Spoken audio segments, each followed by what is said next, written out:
Joining us now is Royal Editor for the Daily Mirror, Russell Myers. Russell, the King has had his first major royal visit to a Commonwealth country. You were there. How did it go?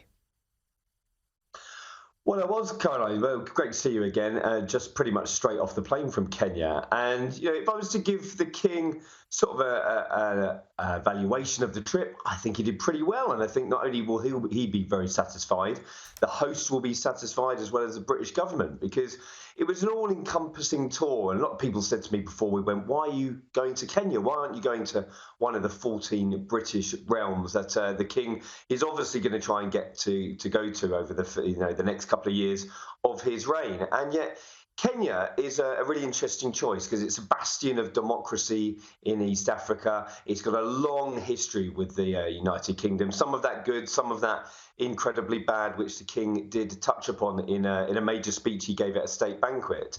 But I think, when you're looking at what King Charles wants to have from the first few years of his reign, it's very, very much about looking forward, trying to atone of the sins of the past, certainly in terms of British colonialism. And when that went catastrophically wrong, as it did in the 1950s during the Mau Mau rebellion, we need to stand up and apologise and be counted. And also looking forward, what does King Charles's reign look like over the next few years? Well, it's all about relationships. It's all about trying to cement those, not only relationships for the British trade and British government, but also for the British royal family as well. And I think he did pretty well. Now, look, you've alluded to King Charles addressing the wrongdoings of the past. Here's a clip from his speech. The wrongdoings of the past are a cause of the greatest sorrow and the deepest regret. It matters greatly to me that I should deepen my own understanding of these wrongs. Very heartfelt. And do you think the nature of this visit will set the tone for future royal visits, potentially to other former colonies? Well, it's interesting because we have heard the King in recent years discuss his profound sorrow, certainly at issues like the transatlantic slave trade, which the British royal family did obviously have a hand in.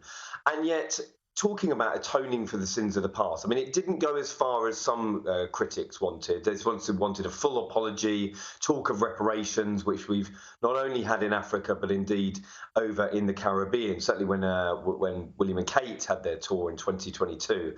However, I definitely do think that this will be a vein running forward in future tours. And how can it not be? Because certainly the King has said that it's part of his reign must be duly the concept of it must be to try and right the wrongs of the past. And while we can't rewrite history, it's very, very interesting and very important, not only to him but to the people that he's visiting, that he does tackle these subjects head on. And I think he can only be applauded for that. Yeah, I agree. Now, I love this next story. It's about a young artist that King Charles invited on the royal tour to give him the opportunity to capture the royal tour in his own way. Can you tell us about it? Well, indeed, I can. I met this chap called Philip Booter. He's a 42-year-old from the east of England, and it very, very much fits the vein of what King Charles has done over the last 2 decades. Indeed, when he was Prince of Wales as well. Whenever going on a royal tour, he likes to take an up-and-coming artist with him, and he's been doing this for the last couple of decades. And it's really interesting because of all the thousands of pictures and videos and moving footage, whenever you're seeing it on social media or on the nightly news, this is very, very much one for the ages, and it's a tradition that he's wanted to keep going. And what happens to these pieces? Several pieces are made from the tours, and he sits down with the artists. He doesn't influence them in any way. He doesn't tell them what he would prefer to be documented from the tour. But at the very end of it, he'll look at their interpretation, and he'll take 1 or 2 pieces to be added to the royal collection, and they'll sit alongside the Caravaggios and the Rembrandts. And it's just a fantastic way of keeping in touch with history, keeping in touch with the tradition, and shining a light on the sort of here and now, and being very much of the moment. And it's a great concept. It really is, and this gentleman has painted a portrait of King Charles before when he was still a prince. It was in 2010. The piece is called The People's Prince. No doubt a very talented gentleman. Now, while we're still talking about royal visits, the King is off to Dubai. What's the purpose of that visit? Well, this is interesting because obviously we know that the King is a lifelong environmentalist. We know he talks very avidly on the climate change topic, but he was stopped from going to the COP27 summit last year. And that was because Liz Truss, our Prime Minister, do you remember her, just for a matter of days before the government pretty much collapsed. And yet, it was pretty annoying for the King at the time. Liz Truss didn't think that the monarch should be interfering necessarily with government policy. I don't think that would have been Charles's MO at all. He just certainly has been doing that in recent years, and he's he's an aficionado on the subject. But he will be in Dubai. COP28 is coming up in a matter of weeks, and I think that when you look at Charles's discussions with world leaders, how he does talk very, very eloquently on the subjects of climate change and environmentalism and about passing the world over for future generations. It's something that I think he should be allowed to do, and the government shouldn't be getting involved in that. And indeed, I think he does have the support of Prime Minister Rishi Sunak and certainly the other hosts and guests of the COP engagement. Now, on to William and Kate. We've got some great footage this week of them at a charity event in Scotland. Kate in Burberry, all very British. They do active charity very well, don't they? Well, they do. This was in Scotland. Normally, you don't get engagements taking over on the same time as big royal tours, but this is a fantastic one up in Scotland. A real decent charity called Outfit Moray, all about getting youngsters out into exploring their adventurous side out in wildlife and their local surroundings.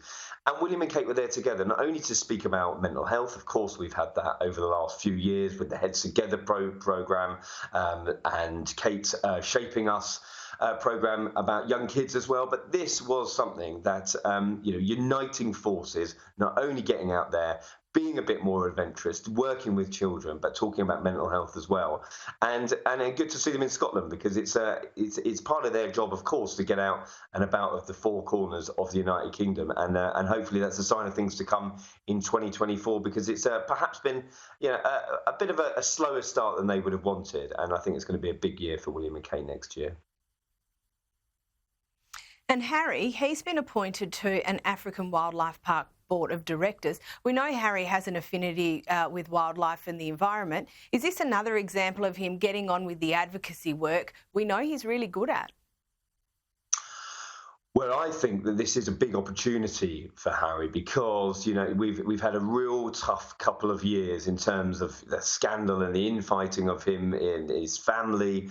A lot of things overshadowing the great work that he has done. I mean, you're talking about the advocacy work, certainly with the Invictus Games, hugely successful project. Had that got the spotlight shined on it that it really deserves this year? I'm not too sure. I think sometimes it can be overshadowed with the other goings on, whether that's Oprah Winfrey interviews or Netflix series. Certainly, we're still all talking about his book. However, as you mentioned, on the board of directors on this incredible charity now, and that is really, really important to Harry, because moving forward, I think that will give him a lot more satisfaction than talking to chat show hosts or writing books, because this is very, very much where he's come from. We know that he had a huge affiliation with Africa, and he even said that he wanted to go and live there and be a tour guide and trying to take himself away from the royal family. And this is definitely a step in the right direction for him, I think.